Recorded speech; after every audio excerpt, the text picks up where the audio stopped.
নমস্কার বন্ধুরা, আমি অর্পিতা চলে এসেছি আবারও নতুন আরেকটি রান্নার সাথে। আজ দেখাবো যে রান্না, সেই রান্না যদি করতে হয় হাঁড়িতে চাল কিন্তু এক কৌটো বেশিই দিতে হবে।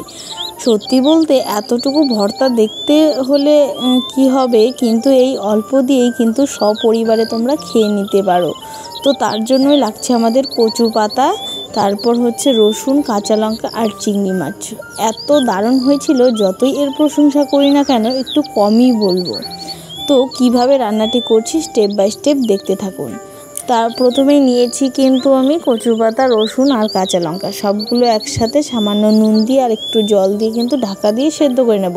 আপনারা চাইলে কুচিয়েও নিতে পারেন, আর না হলে এভাবেও করা যায়। কুচিয়ে নিলে পাতাগুলো সেদ্ধ তাড়াতাড়ি হবে, আর যদি এভাবে আমার মতো গোটা দিয়ে দেন একটু সময় নিয়ে কিন্তু করতে হবে।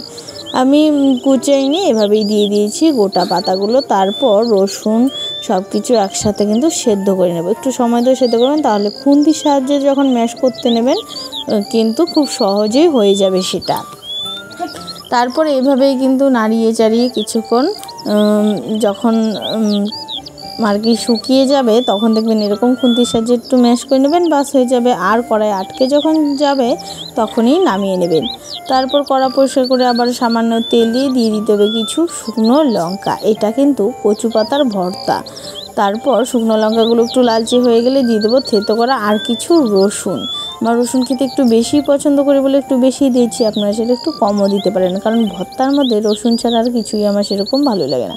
শুধু লঙ্কা আর রসুনের এই সুন্দর কম্বিনেশনটাই আমি এই ভর্তাতে চাই সবসময়। তারপর দিয়ে দিলাম সাইড করে চিংড়ি মাছগুলো, নুন হলুদ দিয়ে কিন্তু মাখিয়ে নিয়েছিলাম, সেগুলো দিয়ে দিলাম। তারপর আর কিছুক্ষণ সময় ধরে নাড়িয়ে চাড়িয়ে নিয়ে কিন্তু সেদ্ধ করা কচু পাতাটা দিয়ে দেবো। আর যারা এখনও আমার চ্যানেলটি সাবস্ক্রাইব করেননি, অবশ্যই অনুরোধ করব প্লিজ চ্যানেলটা সাবস্ক্রাইব করে বেল নোটিফিকেশানটা অল করে রাখবেন। আমি কিন্তু গ্রামাঞ্চলের খুব পূর্ণ রান্না খুব সহজভাবে কম তেল মশলায় আপনাদের জন্য তুলে ধরার সবসময়ই চেষ্টা করি। তো আশা করব অবশ্যই চ্যানেলটা একবার হলেও ভিজিট করবেন, আর আশা করছি ভালোও লাগবে রান্নাগুলো।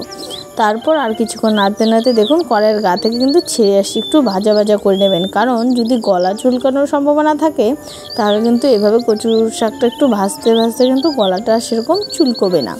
তো নামিয়ে নিলে রেডি হয়ে গেল দারুণ স্বাদের আমাদের এই কচু পাতা চিংড়ি মাছের ভর্তাটা।